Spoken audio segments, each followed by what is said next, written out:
கொங்கு மண்டலத்தை பொறுத்த வரைக்கும் திமுகவோட அதிமுகவுக்கு தான் சேதாரம் அதிகம், பிஜேபி அதிமுக கூட்டணிக்கு சேதாரம் அதிகம் விஜய் ஃபேக்டராலன்னு ஒரு தகவல் ஏற்கனவே கசிந்து கொண்டிருக்கிறது. செந்தில் பாலாஜியை டார்கெட் பண்ணி தான் பேசுவார். அது அப்போ செந்தில் பாலாஜி அதுக்கு எப்படி ரியாக்ட் பண்ணுவார், என்ன அது என்ன மாதிரி அந்த இடத்துல போக போகுதுன்றதெல்லாம் நம்ம அந்த அவருடைய ஸ்பீச்சுக்கு பிறகு தான் பார்க்க முடியும். ஏன்னா ஒவ்வொரு மாவட்டத்துலையும் போனோன்னா அந்த மாவட்டத்தில் இருக்க அமைச்சர்களில் வந்து குற்றம் சாட்டினார். ஆனால் செந்தில் பாலாஜி அவர்கள் மேலே ஆல்ரெடி நிறைய குற்றங்கள் இருக்குது. இது வந்து ஒரு நல்ல வாய்ப்பு அவர் எடுத்துக்கிறார். ஆமாம், நிச்சயமாக குற்றச்சாட்டுகள் செந்தில் பாலாஜி மேலே அதிகமாக இருக்குது. இப்போ அவர் ஜாமீனில் தான் வெளியில் இருக்கார். அவரால் பாதிக்கப்பட்டவங்க ரொம்ப பேர் அதிகம். இன்னொன்று உச்சநீதிமன்றம் வந்து செந்தில் பாலாஜிக்காக தமிழக அரசு வந்து வழக்கையே வந்து சிதைச்சிருக்குது. 2000 பேரை குற்றவாளிகளாக சேர்த்துருக்குது. இத்தனை நாள் எழுதி கொடுத்ததை கரெக்டாக பேசினாரா சார்? ஏன்னா நாகப்பட்டினத்தில் அவர் பேசின பேச்சுக்கு அந்த நாகப்பட்டினம் எம்எல்ஏ ஆளு ஷானவாஸ் முழுக்க இது போய் எழுதி கொடுத்தவரோட தப்பு அப்படின்ற மாதிரி ஒரு குற்றச்சாட்டு. விடுதலை சிறுத்தைகள் திமுகவோட கூட்டணி கட்சி தான். திமுக அரசை காப்பாற்றுவதில் இவ்வளவு மெனக்கெடுவது ஏன் ஷானவாஸ்? இல்லை, அவர் 1-to-1 டிபேட் கூப்பிட்றாரு. சனிக்கிழமை நான் பனையூருக்கு வர்றேன், எது செஞ்சு எது செய்யலைன்னு பேசலான்னு சொல்கிறாரு சார். இல்லை, அந்த டிபேட் அவர் வந்து வாங்க உதயநிதி கூப்பிடலான்னு அவங்க அனுப்புவாங்களா, இல்லை ஸ்டாலினை கூப்பிட்டு அவங்க அனுப்புவாங்களா? பிரச்சனை என்ன? இவ்வளோ கூட்டம் ஏன் வருது? இந்த அரசாங்கத்தில் என்ன தேனும் பாலுமா ஓடுது? இவ்வளோ தூரம் இந்த அரசாங்கத்துக்கு நீங்கள் ஏன் முட்டு கொடுக்குறீங்க? இன்னும் 5 எம்எல்ஏ அந்த மாவட்டத்தில் இருக்காங்க. அவங்கெல்லாம் முன்னுக்கு வராத போது ஷானவாஸுக்கு மட்டும் இவ்வளோ தூரம் ஏன் வந்து மனதும் உடலும் துடிக்கிறது? கூட்டம் வருதுன்னு சொன்னீங்க சார். பட் ஆனால் திருச்சியை கம்பேர் பண்ணும்போது நாகப்பட்டினத்துக்கு கூட்டம் கம்மி, நாகப்பட்டினத்தை கம்பேர் பண்ணும்போது இனிமேல் கரூருக்கும் கூட்டம் கம்மியாக வந்தால் நாளுக்கு நாள் அந்த கூட்டம் குறையுமா சார்? குறைஞ்சிக்கிட்டே போட்டோம், 10 பேர் கூட வரட்டும். என்ன பேசுகிறான்றது தான் முக்கியம். கடந்த காலங்களுக்கு இப்பயுமான ஒரு வித்தியாசம் வெறும் தெருவில் மட்டும் இல்லை. அன்றைக்கி பல பேர் வந்து அதை கோடிக்கணக்கில் அடுத்த 24 மணி நேரத்தில் கோடிக்கணக்கில் மக்கள் அதை பார்த்திருக்கிறார்கள். அதற்கு என்ன அர்த்தம்? அதில் ஒரு 50% ஓட்டாக மாறினா கூட கதை கந்தல் இல்லையா ஆளுங்கட்சிக்கு? ஓகே, மாவட்டம் போகும்போது டைரெக்டாக சிஎம் அட்டாக், அதுக்கப்புறம் அங்கே இருக்கிற அமைச்சர்கள் அட்டாக் தான் இருக்குது. ஒவ்வொரு மாவட்டத்துலையுமே சிஎம் அட்டாக் பண்ணாமல் போக மாட்டார். கடைசி மாவட்டத்தில் மிரட்டி பார்க்குறீங்களா சிஎம் சார் அது வரைக்கும் கேட்டார். இப்போ அடுத்த மாவட்டங்களில் இந்த சிஎம் வந்து மக்களுக்கு எதிரானவன்ற அவர் போர்ட்ரேட் பண்ண ஆரம்பிச்சிட்டாரு. அப்படி தான் பண்ண ஆரம்பிச்சிட்டாரு. அது சரியான அணுகுமுறை தான் என்னை பொறுத்த வரைக்கும். சும்மா அவங்க கூட இவங்க கூடலாம் சண்டை போடாமல் நேரடியாக முதலமைச்சருடைய மோதுறது பாலிடிக்ஸ். அதான் பாலிடிக்ஸ். வேறு யாரும் உதயநிதி எல்லாம் தொடலை, மற்றவங்களை யாரையும் தொடலை. டைரெக்டாக இது பாரு, நான் எனக்கு போட்டி வந்து முதலமைச்சர் ஸ்டாலின் தான், மற்றவங்களெல்லாம் நான் பேச விரும்பலைன்னு அவர் சொல்கிறார். எல்லா விவரம் அறிந்த, நான் சொல்கிற புத்தி உள்ள விவரம் அறிந்த அரசியல் அறிந்த அத்தனை திமுக மந்திரிகள், எம்எல்ஏக்கள், நிர்வாகிகள் எல்லாருக்கும் தெரியும் விஜய் ஃபேக்டர் அவங்களுக்கு ஒரு பெரிய தலைவலியாக இன்றைக்கி மாறிடுது. பிரைம் 9 தமிழ் நேயர்கள் அனைவருக்கும் வணக்கம். இன்றைய நமது நேர்காணல் நம்முடன் இணைந்திருப்போர் மூத்த பத்திரிகையாளர் திரு மணி அவர்கள். சார் வணக்கம். விஜய் அவர்களோட 2 சுற்றுப்பயணங்கள் முடிஞ்சிருச்சு. அடுத்த 3வது சுற்றுப்பயணம் சேலம் மாவட்டத்தில் நடைபெறதா இருந்துச்சு. சேலம் இல்லை, அடுத்து கரூருக்கு போகிறாரு. கரூர், நாமக்கல், அதாவது கொங்கு மண்டலங்கள் சைடு போகிறதா ஒரு நியூஸ் வந்துட்டுருக்கு சார். ஸோ கொங்கு மண்டலங்கள் இப்போ வரைக்கும் திமுகவின் கோட்டை என்று திமுக செந்தில் பாலாஜி அவர்களை முன்னிறுத்தி முப்பெரும் விழாலாம் நடத்தி முடிச்சிருக்காங்க. கொங்கு மண்டலத்தில் விஜய் அவர்களோட சக்தி எடுபடுமா சார்? முன்னால் போக வேண்டியதை முந்திய போகிறார், பின்னால் போக வேண்டியதை முந்தி போகிறார். இதில் என்ன இருக்குது உங்களுக்கு? அந்த மாற்றத்துக்கு என்ன காரணம்னு தெரியல. வெதர் ரீசனா அல்லது வேறு என்ன காரணம்னு தெரியல. எனவே அந்த பகுதி வந்து ஆல்ரெடி மேற்கு மண்டலத்தில் விஜய்க்கு செல்வாக்கு அதிகமாக இருப்பதாக தான் செய்திகள் வருது. அதிமுக பாஜக கூட்டணி வாக்குகள் பெரிய அளவில் விஜய் பக்கம் திரும்புறதா தகவல் வருது. அந்த பேக்ரவுண்டில் தான் அவர் போகிறாரு. திமுக வாக்குகளும் செதறுது. எல்லா இடத்துலையுமே வாக்குகள் வந்து அவருக்கு, எல்லாருடைய வாக்குகளும் கணிசமான அளவு அவருக்கு போகுது. 20-25% வரைக்கும் போகுது. சேதாரம் எல்லாருக்கும் இருக்குது. திமுகவும் இருக்குது, அதிமுகவுக்கும் இருக்குது. கொங்கு மண்டலத்தை பொறுத்த வரைக்கும் திமுகவோட அதிமுகவுக்கு தான் சேதாரம் அதிகம், பிஜேபி அதிமுக கூட்டணிக்கு சேதாரம் அதிகம் விஜய் ஃபேக்டராலன்னு ஒரு தகவல் ஏற்கனவே கசிந்து கொண்டிருக்கிறது. அந்த பேக்ரவுண்டில் பார்க்கும்போது இப்போ போகிறது முன்கூட்டியே ஏன் போகிறாருன்றது காரணம் தெரியல. முன்னால் போனாலும் பின்னால் போனாலும் அது முக்கியத்துவம் வாய்ந்த ஒரு நிகழ்வு என்று தான் நாம் பார்க்க வேண்டும். என்ன பேசுகிறாருன்னு பார்க்கணும். குறிப்பாக செந்தில் பாலாஜியை டார்கெட் பண்ணி தான் பேசுவார். அது அப்போ செந்தில் பாலாஜி அதுக்கு எப்படி ரியாக்ட் பண்ணுவார், என்ன அது என்ன மாதிரி அந்த இடத்துல போக போகுதுன்றதெல்லாம் நம்ம அந்த அவருடைய ஸ்பீச்சுக்கு பிறகு தான் பார்க்க முடியும். ஓகே, ஏன்னா ஒவ்வொரு மாவட்டத்துலையும் போனோன்னா அந்த மாவட்டத்தில் இருக்க அமைச்சர்களில் வந்து குற்றம் சாட்டினார். ஆனால் செந்தில் பாலாஜி அவர்கள் மேலே ஆல்ரெடி நிறைய குற்றங்கள் இருக்குது. இது வந்து ஒரு நல்ல வாய்ப்பு அவர் எடுத்துக்கிறார். ஆமாம், நிச்சயமாக குற்றச்சாட்டுகள் செந்தில் பாலாஜி மேலே அதிகமாக இருக்குது. இப்போ அவர் ஜாமீனில் தான் வெளியில் இருக்கார். உச்சநீதிமன்றத்தோட ஜாமீனில் தான் வெளியில் இருக்கார். அவரால் பாதிக்கப்பட்டவங்க ரொம்ப பேர் அதிகம். இன்னொன்று உச்சநீதிமன்றம் வந்து செந்தில் பாலாஜிக்காக தமிழக அரசு வந்து வழக்கையே வந்து சிதைச்சிருக்குது. 2000 பேரை குற்றவாளிகளாக சேர்த்துருக்குது. கிரிக்கெட் ஸ்டேடியத்தில் தான் வழக்கு விசாரணை நடத்தணும். சுதந்திர இந்தியாவில் இப்படி ஒரு வழக்கு விசாரணை நடந்ததே இல்லை. இந்த வழக்கை வந்து செந்தில் பாலாஜிக்கு எதிரான வழக்கை தமிழக அரசு சீர்குலைக்குதுன்னு வெளிப்படையாக உச்சநீதிமன்றம் கண்டனம் தெரிவிச்சிருந்தது. இந்த விஷயம்லாம் விஜய்க்கு எழுதி கொடுக்குறவங்களுக்கு தெரியுமா தெரியாதான்னு எனக்கு தெரியாது. இந்த தகவல்களெல்லாம் அவர் ஒழுங்காக பேசினார்னாலே அங்கே எடுபடும். ஆனால் அவர் பேசுவாரான்னு நமக்கு தெரியாது. வாரம் ஒரு நாள் வெளியில் வந்துட்டு சனிக்கிழமை ரிலீஸ் ஆகிற படம் மாதிரி இருக்குது அவருக்கு. அதை அடுத்த 6 நாள் ரெஸ்ட் எடுத்துக்கிறாரு. இந்த நிலைமை மாறணும். சனிக்கிழமை பேசுகிறது அடுத்த 6 நாளில் எதிரொலிக்கிற மாதிரி அரசியல் பண்ணணும். வெறும் சனிக்கிழமை வந்துட்டு பனையூரில் போய் உள்ளே போயிட்டு மறுபடியும் 6 நாள் பொறுத்து வெளியில் வருதுன்றது சரியாக வராது. இது 3வது பயணம். திருச்சி, அரியலூர், அதன் பிறகு நாகப்பட்டினம் அண்டு திருவாரூர், இப்போ அடுத்து கரூர் நாமக்கல் போகிறாரு. அது என்ன பேசுகிறதுக்கு நிறையா விஷயங்கள் இருக்குது. செந்தில் பாலாஜியை குறி வச்சு பேசுகிறதுக்கு நிறையா விஷயங்கள் இருக்குது. ஏகப்பட்ட குற்றச்சாட்டுகளுக்கு உள்ளானவர் செந்தில் பாலாஜி. ஊழல் வழக்குகளில் மாட்டி அமலாக்கத்துறை, சென்னை தமிழக காவல்துறை எல்லாரோட வழக்குகளும் அவர் மீது இருக்கின்றன. அவர் எப்படி அமைச்சராக்குனீங்கன்னு உச்சநீதிமன்றமே கேள்வி எழுப்பியது. ஆகவே இவ்வளவு அவருக்காக சட்டத்தை வளைத்திருக்கிறார். 2000 பேரை குற்றவாளிகள் பட்டியலில் சேர்ந்து ஒரு வழக்கு விசாரணையை வந்து நீங்கள் பல ஆண்டுகள் 50 வருஷம் கூட ஆகும் அவர் வழக்கு விசாரணையை முடிக்கிறதுக்குன்னு சொல்லிட்டு கண்டனங்கள் தெரிவிக்கப்பட்டிருக்கின்றன. அதனால் இந்த பேக்ரவுண்டில் பார்க்கும் பொழுது நிச்சயமாக அந்த இடத்துல அவர் என்ன பேச போகிறாருன்றதை நான் உன்னிப்பாக பார்க்க வேண்டும். இத்தனை நாள் எழுதி கொடுத்ததை இப்போ எழுதி கொடுக்குறத செந்தில் பாலாஜி கரெக்டாக எழுதி கொடுத்தாங்கன்னா கரெக்டாக பேசுவார்னு சொன்னாங்க. இத்தனை நாள் எழுதி கொடுத்ததை கரெக்டாக பேசினாரா சார்? ஏன்னா நாகப்பட்டினத்தில் அவர் பேசின பேச்சுக்கு அந்த நாகப்பட்டினம் எம்எல்ஏ ஆளு ஷானவாஸ் முழுக்க இது போய் எழுதி கொடுத்தவரோட தப்பு அப்படின்ற மாதிரி ஒரு குற்றச்சாட்டு வச்சு. முழுக்கெல்லாம் பொய்ன்னு சொல்ல முடியாதுங்க. சில விவரப்பிழைகள் இருக்கலாம். அடிப்படையில் ஏன் அதே குற்றச்சாட்டுக்களை தான் இவரும் வச்சார். ஷானவாஸ் அசம்பிளியில் பேசினதுங்க. இதுங்க அப்புறம் என்ன இருக்குது? எல்லாமே பொய்ன்றதை என்னால் ஏற்றுக்கொள்ள முடியாது. அவர் வந்து அப்படின்னா நான் கேட்குறேன், நாமக்கல்லில் மொத்தம் 6 எம்எல்ஏ இருக்காங்க. இவர் மட்டும் ஏன் பேசுகிறார்? ஷானவாஸ் மட்டும் ஏன் பேசுகிறார்? அங்கே மற்ற 5 தொகுதியில் எம்எல்ஏ அதிமுக எவ்வளோ பேர், திமுக எம்எல்ஏன்னு எனக்கு சரியாக தெரியல. என்னுடைய நினைவுகள் சரியாக இருக்குமே. ஆனால் அங்கே ஐ திங்க் இன்னும் ஒரு 3 எம்எல்ஏ வேணுமோ, டிஎம்கே 2 அல்லது 3 எம்எல்ஏ இருக்காங்க. மற்ற எம்எல்ஏ எல்லாம் அமைதியாக இருக்காங்க. இவர் மட்டும் ஏன் பேசுகிறார்? இத்தனைக்கும் இது கூட்டணி அரசு கிடையாது. இது திமுக அரசு. விடுதலை சிறுத்தைகள் திமுகவோட கூட்டணி கட்சி தான். திமுக அரசை காப்பாற்றுவதில் இவ்வளவு மெனக்கெடுவது ஏன் ஷானவாஸ்? எனக்கு நெருங்கிய நண்பர், நல்ல மனிதர். அவர் அரசியலில் இன்னும் ஒரு 30 ஆண்டுகளாவது கோல வச்சக்கூடிய அளவுக்கு அனுபவம் வாய்ந்தவர். தேசிய அரசியலில் போகக்கூடிய தகுதி, செல்வாக்கு மிக்கவர், அறிவு மிக்கவர், படிப்பாளி. ஒரு எம்பியாலாம் அவர் ஈஸியாக ஆக முடியும். அந்த தகுதி அவருக்கு இருக்குது. ஆனால் அவர் ஏன் வந்து இந்த அளவுக்கு திமுகவுக்கு முட்டு கொடுக்கிறார் என்று தான் எனக்கு புரியவில்லை. இல்லை, அவர் 1-to-1 டிபேட் கூப்பிட்றாரு. சனிக்கிழமை நான் பனையூருக்கு வர்றேன், எது செஞ்சு எது செய்யலைன்னு பேசலான்னு சொல்கிறாரு சார். இல்லை, அந்த டிபேட் அவர் வந்து வாங்க உதயநிதி கூப்பிடலான்னு அவங்க அனுப்புவாங்களா, இல்லை ஸ்டாலினை கூப்பிட்டு அவங்க அனுப்புவாங்களா? இதெல்லாம் வந்து சவால் இதெல்லாம் 1-to-1ன்றதெல்லாம். ஓகே, இதை வந்து பர்சனலாக அவர் எடுத்துகிட்டு போகிறாரு. விஜய்க்கு எழுதி கொடுக்குறாங்க, படிக்கிறாங்கன்னா அவர் சினிமாக்காரங்க, இப்போ தான் அரசியலுக்கு வராரு. பொதுவாக என்ன குற்றச்சாட்டுன்றது தாங்க பார்க்கணும். ஓவராலாக இந்த அரசாங்கத்தில் தேனும் பாலுமா ஓடுது. எவ்வளோ பிரச்சனைகள் ஓடிக்கிட்டு இருக்குது. மருத்துவத்துறையில் 1000 பிரச்சனை இருக்குது. செவிலியர்கள் விஷயத்தில் சுப்ரீம் கோர்ட்டுக்கு 4 நாளைக்கு முன்னால் நீங்கள் சுரண்டுகிறீர்கள், இது சுரண்டல் அரசுன்னு ஓப்பனாகவே சொல்லுது. நீங்கள் திராவிட மாடல் அரசு மாறு தட்டிக்கிறீங்க. சுரண்டல் அரசுன்னு சுப்ரீம் கோர்ட்டு கடுமையாக உங்களை கண்டனம் தெரிவித்து தலையில் குட்டு வைத்திருக்கிறது. அரசு ஊழியர்களுக்கு இந்த பணி நிரந்தரமான ஒரு செவிலியர் நர்ஸுக்கு 68,000 சம்பளம்னா, தொகுப்பூதியம் டெம்பரரி நர்ஸுக்கு 18,000 சம்பளம். 2 பேரும் ஒரு வேலை செய்யும்போது இந்த சுரண்டலை எப்படி அனுமதிக்கிறீர்கள்? ஏற்கனவே சென்னை உயர்நீதிமன்றம் இவர்களை பணிகளை நிரந்தரமாக்க வேணும் உத்தரவு போட்டப்ப அதை எதிர்த்து நீங்கள் சுப்ரீம் கோர்ட்டுக்கு வரீங்க. இது என்ன அரசுன்னு உச்சநீதிமன்றம் மிக கடுமையாக கண்டனம் தெரிவிச்சிருக்கு. இதுக்கெல்லாம் ஷானவாஸ் என்ன பதில் சொல்வார்? விஜய் விவரம் அறியாதவர், விவரப்பிழைகள் இருக்கட்டும் ஒரு பக்கம். உங்கள் தோழமை கட்சி இவ்வளோ தவறுகளை பண்ணிவிட்டு உச்சநீதிமன்றத்தோட கண்டனங்களுக்கு ஆளாக இருக்கிறது. இதுக்கெல்லாம் ஷானவாஸோடைய பதில் என்ன? அதனால் இது வந்து பனையூருக்கு வர விவாதம் பண்ணலான்றதெல்லாம் வந்து சவடால் பேச்சு. இதெல்லாம் என்னை பொறுத்த வரைக்கும் நான் சொல்வேன். நீங்கள் விஜயோட பேச்சில் விவரப்பிழைகள் இருப்பதாக நான் விவாதத்துக்கு எடுத்துக்கொள்வோம். விவரப்பிழைகள் இருக்கலாம். பிரச்சனை என்ன? இவ்வளோ கூட்டம் ஏன் வருது? இந்த அரசாங்கத்தில் என்ன தேனும் பாலுமா ஓடுது? இவ்வளோ தூரம் இந்த அரசாங்கத்துக்கு நீங்கள் ஏன் முட்டு கொடுக்குறீங்க? இன்னும் 5 எம்எல்ஏ அந்த மாவட்டத்தில் இருக்காங்க. அவங்கெல்லாம் முன்னுக்கு வராத போது ஏன் இவ்வளவு துடிக்குது? ஷானவாஸுக்கு மட்டும் இவ்வளோ தூரம் ஏன் வந்து மனதும் உடலும் துடிக்கிறது? உங்களுக்கு என்ன சார் வந்தது? இவ்வளோ தூரம் நீங்கள் வந்து மெனக்கட வேண்டிய அவசியம் என்ன? திமுக எம்எல்ஏக்கள் அமைதியாக இருக்காங்க, நீங்கள் ஏன் சார் பேசுகிறீங்க? இவ்வளோ அப்படியே உணர்ச்சி வசப்பட வேண்டிய அவசியம் என்ன? விவரப்பிழைகள் இருக்கலாம், நான் மறுக்கவில்லை. இதை ஓவராலாக எடுத்துக்கணும். இந்த வரக்கூடிய கூட்டம் எதுக்கு வருது? வெறும் சினிமாக்காரன்னு பார்க்க வருதா? இல்லை, இந்த அரசாங்கத்து மேலே ஏதோ ஒரு அதிருப்தி மக்களுக்கு இருக்குது. அதோட வெளிப்பாடு தான் அந்த கூட்டம். அது என்ன அதிருப்தின்னு கண்டுபிடிச்சி அதை சரி செய்ய பாருங்கள்.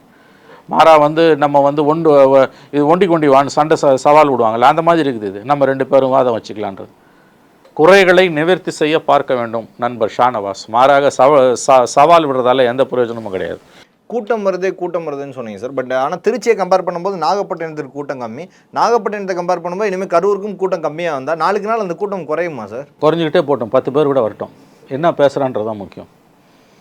தெருவில் நிற்கிற கூட்டத்தை விடுங்க, அது ஒரு அளவுகள். அன்றைக்கி எத்தனை பேர் தொலைக்காட்சிகளில் பார்க்குறாங்க, எத்தனை பேர் மொபைலில், உங்களை மாதிரி இளைஞர்கள் எத்தனை பேர் மொபைலில் பார்த்துருக்காங்க. முக்கியமான தொலைக்காட்சிகளையும் முக்கியமாக அதை டெலிகாஸ்ட் பண்ண சர்வீஸ் ப்ரொவைடர்ஸோட அந்த விசிட்டர்ஸ் எண்ணிக்கையை நீங்கள் பாருங்கள். எவ்வளோ ஃபுட்ஃபால்ஸ் வந்திருக்கு ஒவ்வொரு சேனலுக்கும். கோடிக்கணக்கில் வந்திருக்கும்ல எல்லாம் சேர்த்தா. வியூவர்ஷிப் கோடிக்கணக்கில் வந்திருக்கும்ல. அதுக்கு என்ன அர்த்தம்? தெருவில் கூட்டத்தை வச்சு எடை போட முடியாதுன்றதை நான் ஒப்புக்கொள்கிறேன். கடந்த காலங்களுக்கு இப்பயுமான ஒரு வித்தியாசம் வெறும் தெருவில் மட்டும் இல்லை. அன்றைக்கி பல பேர் வந்து அதை கோடிக்கணக்கில் அடுத்த 24 மணி நேரத்தில் கோடிக்கணக்கில் மக்கள் அதை பார்த்திருக்கிறார்கள். அதற்கு என்ன அர்த்தம்? அதில் ஒரு 50% ஓட்டாக மாறினா கூட கதை கந்தல் இல்லையா ஆளுங்கட்சிக்கு? முதல்ல வர கூட்டமே இல்லைன்னு ஒரு ஆர்குமெண்ட்டு. இந்த கூட்டம் வந்து வையாபுரி போனால் வரும், அஜித் போனால் வரும், சிவாஜிக்கு வந்தது, விஜயகாந்துக்கு வந்ததுன்னு ஒரு பக்கம் கதை அளக்கிறது. கூட்டமே இல்லை, இது எல்லாருக்கும் வந்த கூட்டம் தான். ரெண்டாவது வந்து இது ரசிகர் கூட்டம், இது ஓட்டாக மாறாதுன்றது. ரெண்டில் ஏதாவது ஒன்று தான் உண்மையாக இருக்கும். வெளியில் நான் வந்து கிரவுண்டில் இருக்க கூட்டத்தை அளவுகோலாக வச்சு பேசலை. எத்தனை பேர் தொலைக்காட்சிகள்லையும் மொபைல்லையும் அதை பார்த்தாங்க? ஃபுட்ஃபால் எவ்வளோ? முக்கியமான தொலைக்காட்சிகள் சர்வீஸ் ப்ரொவைடர்ஸில் எத்தனை பேர் பார்த்தாங்கன்னு ஒரு வியூவர்ஷிப்பை போய் அந்த பேட்டர்னை பாருங்கள். கோடிக்கணக்கில் பார்த்துருக்காங்க. வாட்ச் ஹவர்ஸை பாருங்கள். நீங்கள் வந்து ஒரு இளைஞர் சோஷியல் மீடியாவில் ஆக்டிவாக இருக்கீங்க. வாட்சிங் ஹவர்ஸ் பார்த்தா, சோஷியல் மீடியா பேட்டர்னில் வாட்சிங் ஹவர்ஸ் பார்த்தா ஒருத்தனுக்கு செல்வாக்கு இருக்கா இல்லையான்னு தெரிஞ்சிடும் இல்லையா? அப்புறம் எதை வச்சு கதை அழுகிறீங்க இது கூட்டமே இல்லைன்னு? புதுசாக கடந்த காலத்துக்கும் இப்பயுமான விஜயகாந்துக்கும் இதுக்குமான பெரிய வித்தியாசம், விஜயகாந்த் இருக்கும்பொழுது சோஷியல் மீடியா இல்லை. அப்போ டிவி ஒரு 4-5 டிவி தான் இருந்தது. அந்த நேரம் பார்த்தா மட்டும்தான் டிவியில், மற்ற நேரத்தை நீ பார்க்க முடியாது. இன்றைக்கி யூடியூப்பில் பதிவு பண்ணி போடுறான் எல்லாருமே. கோடிக்கணக்கில் மக்கள் பார்க்குறாங்க. அந்த வியூவர்ஸோட பிஹேவியர் வாட்சிங் பேட்டர்னை பார்த்தாலே அதில் 50% ஓட்டாக மாறாதா? இதுதான் என் கேள்வி. அப்போ எது சொன்னாலும் அதுக்கு விதண்டாவாதம் பண்ணிக்கிட்டே போகிறதுன்னா அடிப்படை விஷயம் புரிஞ்சுக்க வேண்டியது. நண்பர் ஷானவாஸ் போன்றவர்கள், அவர் மனசுக்கு தெரியும், அவர் உதட்டிலேருந்து பேசுகிறாரு. நிலைமை மோசமாக இருக்குது, நிலவரம் கலவரம் நாகப்பட்டினத்துலேன்றது அவருக்கு நல்லாவே தெரியும். என் நண்பர் ஷானவாஸுக்கு அவர் பேசணும்னு பேசுகிறார். இல்லாட்டி அவரை பேசாமல் அவர் வந்து இருந்தார்னா அவருக்கு சிக்கல் வரும். ஷானவாஸுக்கு பிரச்சனைகள் இருக்கா இல்லையா? இந்த அரசுக்கு எதிரான மிக அதிகமான ஒரு அதிருப்தி மக்கள் மத்தியில் இருக்கா இல்லையா? ஆன்டி இன்கம்பன்ஷன் சொல்லக்கூடியது கணிசமான அளவுக்கு இருக்கா இல்லையா? இதுதான் அளவுகோல். விவரப்பிழைகளை மட்டும் வச்சுட்டு எடை போட முடியாது. ஆகவே இது முதலமைச்சருக்கு அவர் நெருக்கமானவர், துணை முதலமைச்சருக்கு நெருக்கமானவர் ஷானவாஸ். அவர் இன்றைக்கி வந்து இந்த அரசாங்கத்துக்கு வக்காலத்து வாங்குகிறார். நான் கேட்குறது ஒரே ஒரு கேள்வி தான். அந்த மாவட்டத்தில் இன்னும் 5 எம்எல்ஏ இருக்காங்க, அவங்க யாருமே ஏன் பேசலை? திமுக எம்எல்ஏவை 3 பேர் என்னமோ இருக்காங்க, ஏன் யாருமே பேசலை? இவர் மட்டும் ஏன் பேசுகிறார்? அடுத்த நாளே தமிழ்நாட்டை தலைகுனிய விடமாட்டேன்ற நிகழ்ச்சியில் திருவாரூர் மாவட்டம், கிருஷ்ணகிரி எல்லா மாவட்டங்கள்லேயுமே அந்த நிகழ்ச்சிக்கு அதே அளவு கூட்டத்தை சேர்த்து இன்றைக்கி நன்றி. அப்புறம் நான் என்ன சொல்கிறேன், அதான் போய் பாரு, யூடியூப்பில் பாரு, எதுக்கு கூட்டம் அதிகம் வந்து அந்தந்த இடத்துல கூட்டத்தை கூட்டிடலாம். ஒன்று சொல்கிறேன், இன்றைக்கி எடப்பாடிக்கு ஸ்டாலினுக்கெல்லாம் கூடுற கூட்டம் காசு கொடுத்து வர கூட்டம். ஒரு பாயிண்டில் இன்றைக்கி பெரிய கூட்டத்தை கூட்டணும்னா எடப்பாடிக்கு 40-50 லட்சம் ஆகுது, ஸ்டாலினுக்கு அதை விட அதிகமாகுது, 50 லட்சத்துக்கு மேலே ஆகுது ஸ்டாலினுக்கு ஒரு இடத்துல கூட்டத்தை கூட்டணும்னா. திமுகவுக்கு விஜய்க்கு வந்த கூட்டம் தன்னெழுச்சியாக வந்த கூட்டம்.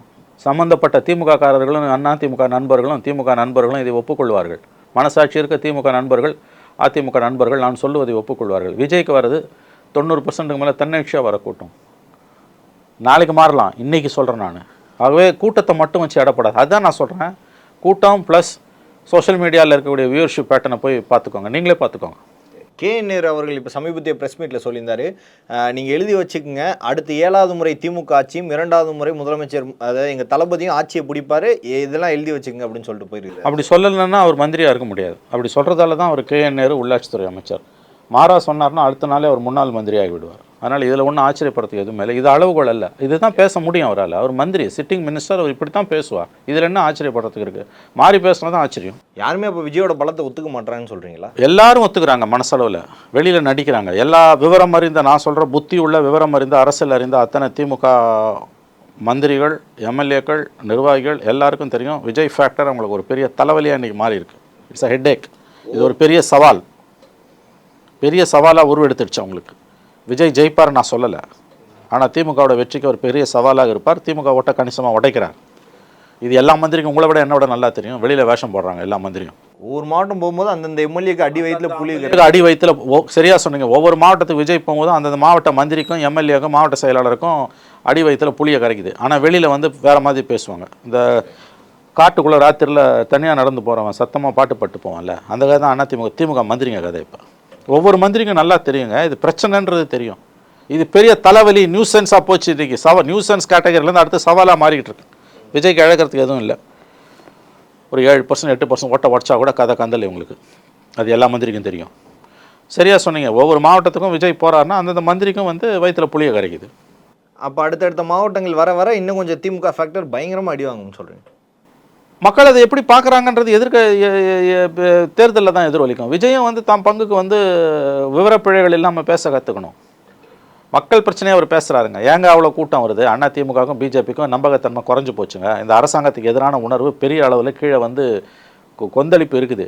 ஆனால் இது பேசுகிறதுக்கு அதை உபயோகப்படுத்திக்க எதிர்கட்சிகளுக்கு துப்பு இல்லை, எதிர்கட்சிகளுக்கு சாமர்த்தியம் இல்லை, பேச தெரியல, பிரச்சனையை என்ன மாதிரி கையாளுறதுன்னு தெரியல. அண்ணா திமுகவும் முடியல, எடப்பாடியாலையும் முடியல, அண்ணாமலை இப்போ நயினார் நாகேந்திரனாலையும் முடியல. புதுசாக ஒருத்தர் வரும்போது மக்கள் கேட்குறாங்க. அந்த கூட்டத்தை வந்து நீங்கள் எப்படி பார்க்கணுன்னா அரசாங்கத்துக்கு எதிரான உணர்வு வந்து கீழே பெரிய அளவில் இருக்குது. அதோட வெளிப்பாடு தான் அந்த கூட்டம். இது நாளைக்கு எப்படி போவோம், ஓட்டா மாறுமா 7 மாதம், அது வேறு கதை. இன்றைக்கி அது அரசாங்கத்துக்கு எதிரான உணர்வு வலைகளின் வெளிப்பாடு, எதிரொலி, reflection of the anti incumbency. அப்படி தான் இதை புரிஞ்சுக்கணும். நான் அப்படி தான் இதை பார்க்குறேன். இது திமுகவில் இருக்க விஷயம் தெரிந்தவங்களுக்கு நல்லா தெரியும். வெளியில் சும்மா அவங்க கதை அழைப்பாங்க. திமுகவில் விஷயம் அறியாத பெய்டு மவுத்ஸ் வாடகை வாய்களுக்கு இது வந்து அவங்க விஜயை தூற்றுவதற்கு விஜய் செய்யக்கூடிய சில தவறுகளை விவரப்பிழைகளை பெருசுப்படுத்துகிறாங்க. விஜய் தன் பக்கத்தில் விவரப்பிழைகள் இல்லாமல் பார்த்து கொள்ள வேண்டும். சின்ன சின்ன தவறுகள் கூட பெரிதாக்கப்படும். அவங்க கட்சியோட மாவட்ட செயலாளர் தான் போய் வந்து கரண்ட்டை கட் பண்ணுன்னு கொடுக்குறாரு. 12 மணிக்கே அதை சன் டிவியில் போடுறான். போய் எஸ்சி கிட்ட கொடுத்தது எப்படி சன் டிவிக்கு உடனே வருது? ஆளுங்கட்சி வருது, திமுக சேனல் அது, அதனால் வருது. Very good. விஜய் பேசும்போது என்ன சொல்லாரு? கரண்ட்டை கட் பண்ணுறாங்க. இது என்ன அபத்தமாக இருக்குது? அப்போ உங்கள் கட்சிக்காரன் கொடுத்ததே உங்களுக்கு தெரியல. என்ன லட்சணத்தில் இப்போ நீங்கள் வந்து அரசியல் கட்சி நடத்துகிறீங்க? இந்த இடம்லாம் பெரிய தவறு இல்லை. நான் சொல்கிறது புரியுது இல்லை? இது அனுபவம் இன்மை. இது சுற்றி இருக்கோம் கவுக்குறோம். தமிழக வெற்றிக்கிழமை சைன் போட்டு கொடுத்து திரும்பி கரண்ட்டை கட் பண்ணுறாங்கன்னு விஜய் பேசுகிறாரு. உங்கள் கட்சிக்காரன் கொடுத்துருக்கான் சார் கரண்ட்டை கட் பண்ண சொல்லி. இந்த விஷயம் கூட தெரியாமல் நீங்கள் பொது மேடையில் பேசுகிறீங்கன்னா நாளைக்கு என்ன நீங்கள் வந்து ஆட்சிக்கு வந்து என்ன பண்ண போகிறீங்க? இது எவ்வளோ பெரிய பிழை. உங்கள் எதிரி எவ்வளோ பலமானவன்னு உங்களுக்கு தெரியலையே. நீங்கள் சின்ன சின்ன தவறுகள் செஞ்சால் கூட அது பூதாகாரமாக்கப்படும். இது பெரிய தவறு. உங்கள் கட்சிக்காரன் தான் போய் வந்து எஸ்சி கிட்ட சூப்பரண்டிங் இன்ஜினியர் கிட்ட கரண்ட்டை கட் பண்ணுன்னு லெட்டர் கொடுக்குறான். இந்த மாதிரி ஒரு கடிதத்தை எந்த கட்சிக்காரனும் கொடுக்க மாட்டான். கரண்ட்டை கட் பண்ணாதானே கொடுப்பான். இவங்க கரண்ட்டை கட் பண்ணுன்னு கொடுக்குறாங்க. இதுவே முதல்ல அசிங்கம், உங்களுக்கு அவலமானது. அது இவருக்கு தெரியாமல் கொடுக்குறான்னா எப்படி? அப்போ இவருக்கு தெரியாமல் எப்படி கொடுக்குறான்? இதை யார் கட்டுப்படுத்துகிறா? இது என்ன கட்சி இது? அப்போ இந்த இடங்கள்லாம் வந்து இவங்க ஷானவாஸ் பேசுகிறாருன்னா அது கரெக்டு, ஃபைன். விவரப்பிழைகளை ஷானவாஸ் சுட்டி காட்டுட்டுங்க, எனக்கு அதில் பிரச்சனையே கிடையாது. ஆனால் பிரச்சனை விவரப்பிழைகள் அல்ல, அதை புரிஞ்சுக்கோங்க. நீங்கள் இவ்வளோ பெரிய கூட்டம் விஜயை பார்க்க வந்த கூட்டம் இல்லை. இந்த அரசாங்கத்துக்கு எதிரான மனநிலை பெரிய அளவில் கீழே இருக்குது. அதை அவங்க எதிரொலிக்கிறாங்க. அதை பற்றி கவலைப்படுங்க சார், அதை பேசுங்க. நாளைக்கு விவரப்பிழைகளை அடுத்த ஒரு கூட்டத்தில் 2 கூட்டத்தில் ஒரு சரி செய்து விடலாம். சரி செய்து விடுவார் என்று நான் நம்புகிறேன். இந்த கூட்டத்தை நீங்கள் குறைச்சி மதிப்பிடுறீங்கல்ல, அது உங்களுக்கு நீங்களே வச்சுக்கிற ஆப்பு. அதை தான் நான் சொல்கிறேன். ஆனால் இந்த அரசாங்கத்துக்கு எதிராக மக்கள் வந்து நிறையா பேர் வந்து விஜய் பக்கம் தான் இருக்கிறாங்களா? மக்களுக்கு விஜய் பக்கம் இருக்கிறாங்களோ இல்லையோ, இந்த அரசாங்கத்துக்கு எதிராக ஒரு மிகப்பெரிய மனநிலை கீழே இருக்குது. ஆன்டி இன்கம்பன்சி கணிசமாக இருக்குது. 2010 ஜூலை ஆகஸ்ட் செப்டம்பரில் ஜெயலலிதா கோயம்புத்தூர் போகும்போது இந்த மாதிரி தான் கூட்டம் இருந்தது. மதுரைக்கு போகும்போது டிசம்பரில் அப்படி தான் இருந்தது. நவம்பர் டிசம்பரில் 6 மாதத்தில் ஆட்சி மாறிச்சு. இதெல்லாம் அளவுகோல். திமுக எச்சரிக்கையாக இருக்க வேண்டிய நேரம் இது. மாறாக விஜயை தூற்றுவதிலும் விஜயை வந்து கூட்டணி கட்சி தலைவர்களை உசுப்பி விட்டு விஜயை சவால் விடுறதும் எந்த விதத்திலையும் திமுக அரசாங்கத்தை காப்பாற்ற போகிறது கிடையாது. நீங்கள் தான் சார் சொன்னீங்க ஜெயலலிதா ஆளுமை வேற, ஆனால் விஜயோட ஆளுமை வேற அப்படின்னு சொல்லி. கரெக்ட். இப்பயும் சொல்கிறேன், ஆளுமை வேறு தான். விஜய் ஒன்றும் ஜெயலலிதா கிடையாது, விஜய் ஒன்றும் எம்ஜிஆர் கிடையாது. ஆனால் அரசுக்கு எதிரான ஒரு ஒரு ஒரு மிகப்பெரிய ஒரு ஆன்டி இன்கம்பன்சி என்பது கீழே பெரிய அளவில் இருக்குது. அதை எடப்பாடியால் யூஸ் பண்ண முடியல, பிஜேபியால் யூஸ் பண்ண முடியல. புதுசாக ஒருத்தர் வரும்போது வராங்க, பார்க்குறாங்க. அத்தனை பேர் ஓட்டு போடுவாங்களான்னு தெரியாது. வரதே தெருவுக்கு வந்து அவங்க விஜயை பார்க்க வரதே அரசுக்கு எதிரான மனநிலை. இதை புரிஞ்சுக்கோங்க. இதுதான் அதில் இருக்கக்கூடிய உண்மை. யாரை விட யார் பெருசு, யாரை விட யார் சிறுசுன்றது கிடையாது இங்கே இஷ்யூ. ஆகவே நண்பர் ஷானவாஸ் போன்றவர்கள் புரிந்து கொள்ள வேண்டியது, இந்த தமிழ்நாடு முழுவதும் இருக்கக்கூடிய இந்த உணர்வு ஆன்டி இன்கம்பன்சி, அரசுக்கு எதிரான கொதிநிலை, கவலைப்பட வேண்டியது ஷானவாசும் அவருடைய கூட்டணி கட்சியான திமுகவும் அவருடைய நண்பர்களான திமுக தலைவரும் துணை முதலமைச்சரும் தான். நீங்கள் இதை தாண்டி வந்து விஜயோட விவரப்பிழைகளை சுட்டி காமிச்சு விஜயை நீங்கள் இப்போ இழிவுபடுத்துறதுல கவனம் செலுத்துனீங்கன்னா நஷ்டம் உங்களுக்கு தான். நான் மறுபடியும் சொல்கிறேன், விவரப்பிழைகள் எஸ், அது வந்து விஜய்க்கு வந்து அனுபவம் போதாது, சில விவரப்பிழைகள்லாம் வந்து கடும் கண்டனத்துக்குரியவை, மாற்று கருத்தே இல்லை. பட் பிரச்சனை அது இல்லை, அதில் நீங்கள் குளிர்காயாதீங்க. அவருக்கு சுற்றி வரக்கூடிய கூட்டம் உங்களுக்கு எதிரான மனநிலையை எடுத்து காட்டுது. அப்போ எதை சரி செய்யலான்னு ஆளும் கட்சியோட கூட்டணி கட்சிகளும் கவனம் செலுத்தணுமே இல்லாமல் விஜயோட மல்லு கட்டிக்கிட்டு விஜயோட ஒண்டி வாழ்ற லெவலுக்கு சவால் விடுறதுன்றதுலாம் வந்து எந்த விதத்திலையும் திமுக அரசை காப்பாற்ற போவது கிடையாது. அதுதான் நான் பார்க்குறேன். இது புரியுது சார். அதிமுக எம்எல்ஏக்களும் முன்னாள் அமைச்சர்களும் சொல்கிற கருத்து என்ன அப்படின்னா, அவங்க திமுக விட்டு கொடுக்கல சார், திமுகவுக்கு நிகர் அதிமுகவுக்கு நிகர் திமுக தான் ஒரு நெகட்டிவ் செட் பண்ணுறாங்க. விஜய் முதல்ல பரீட்சை எழுதட்டுன்னு ஆர்பி உதயகுமார் பேட்டியில் கூட சொல்லியிருக்காரு. அப்படி தான் சொல்லுவாங்க. எங்களுக்கும் திமுக தான் போட்டின்னு தாவேக்கா சொல்லும்போது அது அதிமுக அப்படி ஏற்றுக்கும்? கிடையவே கிடையாது. எங்களுக்கும் திமுக அப்படி தான் சொல்லுவாங்க. அதில் என்ன தப்பு? இப்போயும் விஜய் ஒன்றும் விஜய்க்கும் திமுகவுக்கும் தான் சண்டை, நான் ஒத்துக்கல. இது அண்ணா திமுக விஜய் கீழே சீமானும் வராரு. இது 4 முனை போட்டி தான். மெயின் போட்டி அவங்க 2 பேர், திமுக அண்ணா திமுக அடுத்தது. இவங்க 2 பேரும் ஓட்டை உடைப்பாங்க. தாவேக்கா திமுக போட்டியாக இதை மாற்ற விஜய் முயற்சிக்கிறார். களம் அப்படி ஒன்றும் இருக்காது. அதிமுகவை குறைச்சி மதிப்பிடாதீங்க. அதில் வந்து அவர் உதயகுமார் சொல்கிறது உண்மைதான். அவ்வளோ சீக்கிரமாக அதிமுகவை நகர்த்திட்டு அந்த இடத்துக்கு விஜய் ஒன்றும் இந்த தேர்தலில் வந்துட முடியாது. அவர் அப்படி முயற்சிக்கிறார். அது ஒன்றும் களம் வந்து அப்படி எதிரொலிக்காது. களம் வந்து திமுக தான். கீழே வந்து அடுத்த கட்டத்தில் விஜயும் சீமானும் நிற்கிறாங்க. அப்படி தான் நான் பார்க்குறேன். புரியுது சார். நிறைய பேர் எடுத்த சர்வேலையும் சரி, நீங்கள் தமிழ்நாட்டில் இருக்கிற மண்டலங்களில் மேற்கு மண்டலங்கள் தான் அதிகப்படியான வாக்குகள் வருது. நீங்கள் நிறைய இடங்களில் குறிப்பிட்டிருந்தீங்க விஜய் அவர்களுக்கு. மேற்கு மண்டலத்தில் எதனால் விஜய் அவர்களுக்கு அதிகப்படியான வாக்கு? அதிமுக ஒற்றுமை இல்லாதனாலையா, இல்லைங்கிட்டு திமுக கொஞ்சம் இப்போ செந்தில் பாலாஜினால் அடி வாங்குறதுனாலயா சார்?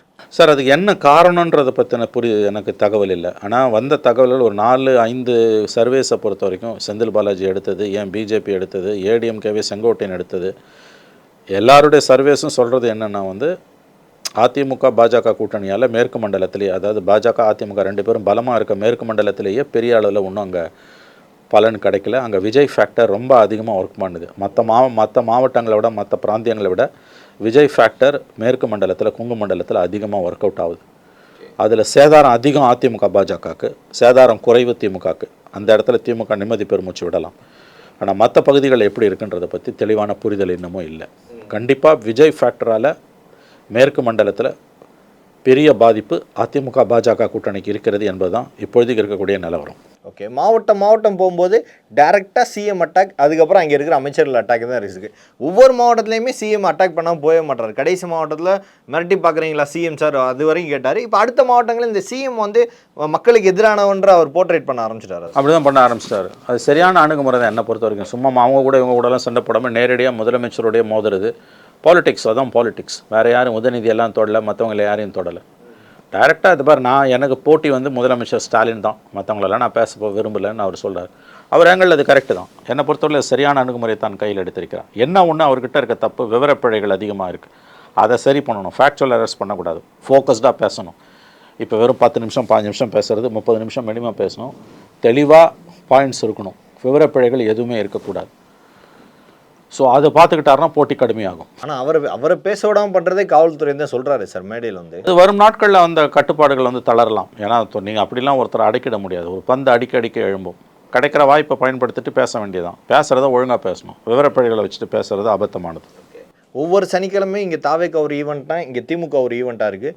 இங்கிட்ட இவர் வந்து சுற்றுப்பயணம் முடிச்சார்னா இங்கிட்டு தமிழ்நாட்டை தலைகுனியை விட மாட்டேன், இங்கிட்ட இளையராஜா கான்செர்ட் மாற்றி போயிட்டுருக்கு சார். இது மாதிரி வாரம் 13 சனிக்கிழமை அடுத்தடுத்த வெவ்வேறு ஈவெண்ட் பார்க்கலாம் பண்ணுவாங்க. திமுகவோட அச்சத்தின் வெளிப்பாடு 13 வாரமும் ஏதாவது ஒரு நிகழ்ச்சியை வச்சுருப்பாங்க. அதில் எந்த சந்தேகமும் இல்லை. அது அப்படி அவர்கள் வைக்க விஜயோட முக்கியத்துவம் வந்து கூடிக்கொண்டே தான் போகும். திமுக விஜயை பார்த்து அஞ்சுகிறது என்பது உண்மை. அதற்கு திமுகவுடைய செயல்பாடுகளும், திமுகவோட தொங்கு சதைகள், திமுகவோட பெய்டு மவுத்ஸு, அறிவாலி அல்சேஷன்கள், இவங்களுடைய செயற்பாடுகளை வச்சு பார்த்தீங்கனால இது நான் சொல்கிறது உண்மைன்றதை நீங்கள் புரிஞ்சுக்கலாம். ஆகவே இவங்க எடப்பாடி, பிஜேபி இதெல்லாம் ஊதி தள்ளிலாம் நினச்சாங்க. புதுசாக ஒருத்தர் வந்திருக்காரு இன்றைக்கி. அது அவங்களுக்கு கலக்கத்தை ஏற்படுத்துகிறது. இல்லாட்டி வந்து இவ்வளோ பேர் வந்து எதுக்கு முட்டு கொடுத்துட்டு பேசுகிறாங்க. திமுகவால் யார் நெருக்கடிக்கு உள்ளாக்கப்படுகிறார்களோ அவங்க வரும் காலங்களில் மிகப்பெரிய இதாக வருவாங்க. எக்ஸாம்பிள் எம்ஜிஆர், ஜெயலலிதா, விஜயகாந்த் அவர்கள் வரைக்கும் சொல்கிறாங்க. இதை ஏற்றுக்கிறேன். இந்த கருத்தை நான் ஏற்றுக்கொள்கிறேன். கடந்த காலங்களில் சோ ராமசாமி 20 ஆண்டுகளுக்கு முன்பு எழுதிய ஒரு துக்ளக் கேள்வி பதிலில் திமுக எதிர்ப்பு எவர் ஒருவரையும் வளர்க்கும்னார். உடனே ஜெயலலிதா எம்ஜிஆர் மாதிரி அவரை நான் எடை போடுறேன்னு சொல்லாதீங்க, அல்லது விஜயகாந்த் மாதிரி கூட எடை போடுறேன்னு சொல்லாதீங்க. கண்டிப்பாக விஜயகாந்தோட கூடுதல் செல்வாக்கு விஜய்க்கு இருக்குது. அவர் வளர்றதும் தளர்றதும் வீணாக போகிறதும் அவர் கையில் தான் இருக்குது. திமுகவோட எதிர்ப்புகளால் அவரோட வளர்ச்சியை தடுக்க முடியாது. இன்னும் சொல்லப்போனால் எதிர்ப்புகள் வர வர தான் ஒரு மனிதன் வளருவான். ஆனால் விஜய் தன்னுடைய போக்கை மாற்றிக்கொள்ள வேண்டும். பத்திரிகையாளர்களை சந்திக்க வேண்டும், பலருடனும் கலந்து பழக வேண்டும், அவருடைய கதவுகள் எல்லோருக்காகவும் திறந்திருக்க வேண்டும். குறிப்பாக பேசும்போது எச்சரிக்கையாக பேசணும், விவரப்பிழைகள் இருக்கக்கூடாது. இதிலெல்லாம் அவர் கவனம் செலுத்தினார்னா அவர் கண்டிப்பாக திமுகவுக்கு ஒரு பெரிய சவாலாக உருவெடுப்பார். மாறா இப்போ இருக்க மாதிரி ஒரு நாள் வருது, 6 நாள் கூண்டுக்குள்ளே போய் ஒளிஞ்சுக்கிறது, கூண்டுக்குள்ளே போய் உட்காந்துக்கிறதுன்ற கதெல்லாம் இருந்ததுன்னா அது சரியாக வராது. இன்னும் ஒரு மக்கள் மன்றத்தில் கலந்து பழக வேண்டும், அதிகமாக பழக வேண்டும், மீடியா கிட்ட பேசணும், எல்லோரையும் அரவணைத்து போக வேண்டும், சமூகத்தின் அனைத்து தரப்பு மக்களையும் அவர் பார்க்க வேண்டும். ஒரு நாள் பேசிட்டு மற்ற 6 நாட்களும் வந்து வீட்டிலேயே முடங்கி கிடப்பது என்பது ஏற்புடையதல்ல. ரெகுலராக வந்து அட்ராக்ஷன் போயிருமோ சார்? அப்போ நீங்கள் ரெகுலராக வராட்டியும் தொடர்ந்து இப்போ இந்த கூட்டங்கள் இருக்குல்ல, இந்த 2 வாரம் தான் முடிஞ்சிருக்குது. இன்னும் 4 வாரத்தில் இந்த வெறும் இது மட்டுமே தொடர்ந்துனா அட்ராக்ஷன் போயிடும். அட்ராக்ஷன்றது வந்து மக்கள் மத்தியில் ஒரு செயற்கையாக டிமாண்டை உருவாக்குறதால தக்க வைக்கிறதுல, உங்கள் செயல்பாடுகளால் தக்க வைக்கிறது. வந்தாருன்னா அட்ராக்ஷன் போயிடும். அதனால் வாரத்துக்கு ஒரு நாள் வராருன்றீங்கல்ல, 4 வாரம் ஒரு நாள் வந்தார், 5 வாரம் வந்தாருன்னா 6வது வாரத்திலே அட்ராக்ஷன் போயிடும், நார்மலைஸ் ஆகிடும். அப்படி என்னப்பா அவர் வருவார் சனிக்கிழமை, அவர் ஒரு நாள் வந்துட்டு ஷூட்டிங் பண்ணிட்டு போயிடுவார் பண்ணோம், நீ என்ன பேசினாலும் எடுபடாது. 6 நாள் இந்த ஒரு நாள் பேசுனதோட விளைவு என்ன? கிரவுண்டில் ஒரு தனி மனித ஒரு சிங்கிள் மேன் ஷோவாக தானேங்க அது இருக்குது. கிரவுண்டில் என்னங்க கட்சிக்காரன் அவரை தவிர அந்த கட்சியில் யார் இருக்கா? இப்போ நாகப்பட்டினம் மாவட்டத்தில் இவ்வளோ பிரச்சனை இருக்குன்னு பேசிட்டு போயிட்டுங்க. அந்த பிரச்சனைகளுக்காக நாகப்பட்டினம் மாவட்டத்தில் இருக்க தாவேக்கா என்ன போராட்டங்களை முன்னெடுக்குது? மக்கள் மன்றத்தில் அதுக்காக என்ன தொடர்ந்து அவங்க போராடுறாங்க? தெருமுனை கூட்டங்கள் எவ்வளோ நடத்துகிறாங்க, எவ்வளோ துண்டு பிரசுரங்கள் வெளியிடுறாங்க. இன்றைக்கி சமூக வலைதளங்கள் இருக்குது. நாகப்பட்டினம் மாவட்டத்துக்குரிய அந்த காலத்தில் இல்லாத ஒரு பெரிய அட்வான்டேஜ் சமூக வலைதளங்கள். நாகப்பட்டினம் மாவட்டத்தை மட்டுமே உள்ளடக்கிய சோஷியல் மீடியா குரூப்ஸ். உங்கள் இளைஞர்கள் உங்களுடைய பெரிய சக்தி அவர்கள் தான். அதை ஃபார்ம் பண்ணுங்கள். போலீஸ் அனுமதி கொடுக்க மறுக்குது போராட்டம்னா கவலையே இல்லை. எல்லா சவால்களுமே ஒரு வாய்ப்புகள் தான். கிடைக்கிற வாய்ப்பை பயன்படுத்தி தெருமுனை கூட்டங்கள் போடுங்க, துண்டு பிரசுரம் விசிறிங்க, இது பண்ணுங்கள். அதுக்கெல்லாம் போலீஸ் ஒன்றும் தடுக்க முடியாது. அனுமதிகளுங்க, அனுமதி குறுக்கலைன்னா கோர்ட்டுக்கு போங்க, இல்லை அனுமதியை மீறுங்க. சோஷியல் மீடியாவில் பெரிய அளவில் வந்து பிரச்சாரத்தை கொண்டு போங்க மக்கள் பிரச்சனைகளுக்காக. இது அவர் வந்துட்டு போன பிறகு தொடர்ந்து நாகப்பட்டினத்தில் நடக்கணும். அவர் வந்துட்டு போயிட்டாரு நாகப்பட்டினத்தில், இவனும் கட்சிக்காரனா அதுக்கு போகிறான்லாம் வீட்டுக்கு போயிட்டான்னா கட்சி எப்படி வளரும்? இந்த மாதிரி ஒவ்வொரு மாவட்டத்திலையும் பிரச்சனைகள் 24 மணி நேரமும் 365 நாளும் பிரச்சனைகள் நாட்டில் இருந்து கொண்டே தான் இருக்கின்றன. ஒரு சிறந்த எதிர்க்கட்சியாக எப்படி செயல்பட வேண்டும் என்பதை திமுகவை பார்த்து விஜய் கற்றுக்கொள்ள வேண்டும். அவங்க எவ்வளோ பெரிய நெருப்பு ஆற்றுல நீந்தி வந்தாங்க, எவ்வளவு எதிர்ப்புகள், எவ்வளவு போலீஸ் பிரச்சனைகள், எவ்வளவு சட்ட பிரச்சனைகள், எல்லாத்தையும் மீறி தானே திமுக வளர்ந்தது. அப்போ ஒரு சிறந்த நீ வந்து 100 புஸ்தகத்தில் படித்து நீங்கள் விஜய் கட்சிக்காரர்களோ ஒரு சிறந்த எதிர்க்கட்சியாக செயல்படுவது என்பதற்கு 100 புத்தகங்களை படித்து கற்றுக்கொள்ள வேண்டாம். திமுகவுடைய கடந்த கால வரலாறு, குறிப்பாக 91லேருந்து இந்த 35 ஆண்டு கால திமுக வரலாறை மற்றும் அவர்கள் படித்தால் போதும், அல்லது படித்தவர்களை அருகில் வைத்து கொண்டால் போதும்.